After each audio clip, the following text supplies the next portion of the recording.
एक तरफ बीजेपी एक एक वोटर को जोड़ने की प्लानिंग के साथ काम कर रही है, तो दूसरी तरफ बिहार महागठबंधन में ऑल इज नॉट वेल लग रहा है, यानी सब कुछ ठीक ठाक नहीं है। पिछले कुछ दिनों से देखें तो बड़े भाई और छोटे भाई में दूरियां दिख रही हैं। शायद आप सोच रहे हो कि तेज प्रताप और तेजस्वी की बात हो, नहीं, ये बिल्कुल गलत है। बड़े भाई यानी आरजेडी और छोटे भाई यानी कांग्रेस की बात हम कर रहे हैं। सोमवार को इफ्तार पार्टी हुई, इस दौरान भी आरजेडी और कांग्रेस के बीच दूरियां देखने को मिली है।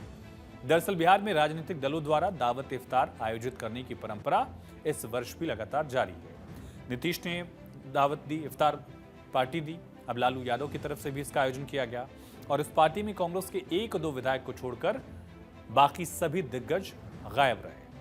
कांग्रेस के वरिष्ठ नेता के साथ विकासशील इंसान पार्टी यानी वीआईपी प्रमुख मुकेश सहनी भी इस आयोजन से दूर ही रहे। वही मुकेश सहनी जिसके साथ तेजस्वी ने हेलीकॉप्टर में मछली खाई थी, वो भी इस इफ्तार में नजर नहीं आया। उसके बाद सवाल उठ रहा है, क्या बिहार में राष्ट्रीय जनता दल और कांग्रेस पार्टी के बीच सब कुछ ठीक चल रहा है क्या?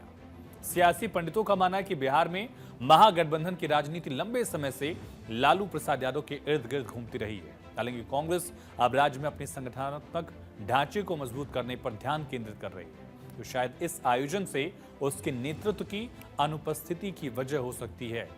बिहार कांग्रेस का प्रभार संभालने के बाद से कृष्णा अलवरू अभी तक वो लालू यादव से मिले नहीं है। वो लालू यादव जिनके इर्द गिर्द महागठबंधन की पूरी राजनीति है, उनसे कांग्रेस के प्रभारी ने अब तक मुलाकात नहीं की। यहां तक कि कांग्रेस के नए प्रदेश अध्यक्ष राजेश कुमार ने भी पद संभालने के बाद लालू से मिलने की जरूरत नहीं समझी, जो दोनों दलों के बीच संभावित टकराव का संकेत देता है। यानी दोनों बड़े नेता बिहार में जिनके कंधों पर जिम्मेदारी है, प्रदेश प्रभारी और प्रदेश अध्यक्ष, दोनों ने महागठबंधन के सबसे बड़े नेता लालू यादव से अब तक मुलाकात नहीं की है। ऐसे में सवाल उठता है, क्या कांग्रेस अपनी रणनीति बदल रही है? क्या ये आरजेडी पर प्रेशर पॉलिटिक्स की कोशिश है, दबाव बनाने की कोशिश है, या फिर कांग्रेस खुद को अलग राह पर ले जाने की तैयारी कर रही है? क्या प्रेशर पॉलिटिक्स है या कोई नई रणनीति है? समझिए। लालू यादव के करीबी अखिलेश सिंह को प्रदेश अध्यक्ष पद से हटाया गया। उनकी जगह पर आए दलित विधायक राजेश कुमार, अब जो बिहार कांग्रेस के नए अध्यक्ष हैं। कृष्णा अलवरू को कांग्रेस का प्रदेश प्रभारी बनाया गया। लालू और तेजस्वी के विरोधी कन्हैया कुमार बिहार में एक्टिव कर दिए गए हैं। वो भी लगातार प्रेस कॉन्फ्रेंस कर रहे हैं, पॉलिटिक्स अपनी और ज्यादा लोकल लेवल पर बढ़ा रहे हैं। लेकिन ये प्रेशर पॉलिटिक्स इसलिए कही जा रही है क्योंकि कांग्रेस चाहती है कि इस बार भी कम से कम महागठबंधन में उसके खाते में 70 सीटें आए। इन 70 सीटों पर कांग्रेस विधानसभा का चुनाव लड़ना चाहती है और कांग्रेस को उम्मीद है कि इस बार पार्टी को अच्छी सफलता मिलेगी।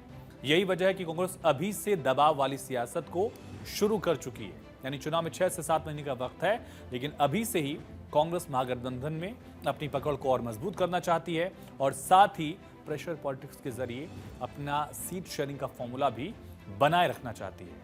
वैसे देखें तो कांग्रेस अपने दम पर खुद को मजबूत करने में, संगठन को मजबूत करने की जुगत में लगी है और इसकी तस्वीर भी कुछ दिन पहले दिखी है।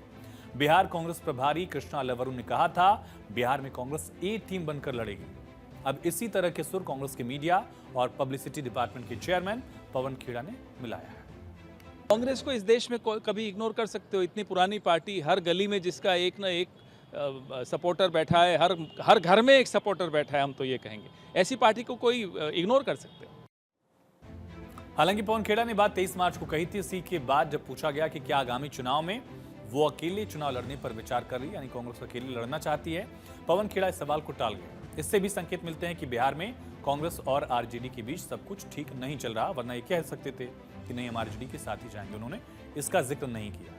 हालांकि कांग्रेस से साफ कर चुकी है कि महागठबंधन के घटक दलों के बीच सीट बंटवारे में पार्टी इस बार जीत की अधिक संभावना वाले सीटें हासिल करने की कोशिश करेगी। हालांकि अब तक महागठबंधन में शामिल दलों के बीच सीट बंटवारे पर चर्चा नहीं हुई। दूसरी तरफ भी, यानी बीजेपी की साइड, एनडीए की साइड भी कोई चर्चा नहीं है, लेकिन इतना दिख रहा है कि कांग्रेस इस बार ज्यादा से ज्यादा सीटों को जीतने पर फोकस करेगी। कांग्रेस 2020 के चुनाव में 70 में से सिर्फ 19 सीटों पर जीत दर्ज कर पाई थी। कांग्रेस को महागठबंधन की हार के लिए जिम्मेदार तक ठहराया गया था। हालांकि वो जिन 70 सीटों पर चुनाव लड़ी थी, उनमें से 45 पर एनडीए काफी मजबूत रही है। बिहार के पिछले 4 चुनाव से इन सीटों पर कांग्रेस लगातार हार रही थी, इसके बावजूद उसको वो सीटें मिली। वहीं कांग्रेस की कई परंपरागत सीटें वाम दलों के हिस्से में आ गई थी, जिसका फायदा उन्हें मिला। वाम दल उस सीटों पर लड़े और उनका प्रदर्शन बेहतर रहा था। इससे पहले 2015 के बिहार विधानसभा चुनाव में कांग्रेस ने 41 सीटों पर उम्मीदवार उतारे थे और 27 पर जीत दर्ज की थी। ये सवाल इस वजह से भी उठ रहा है क्योंकि लगातार कांग्रेस दिल्ली चुनाव में हमने देखा कि किस तरह से अकेले लड़ी, हरियाणा में इसी फॉर्मूले पर लड़ी और इसी के बाद ये क्या फॉर्मूला बिहार में भी कांग्रेस लगाएगी, ये सवाल उठ रहा है जिसका वक्त आने पर जवाब मिलेगा।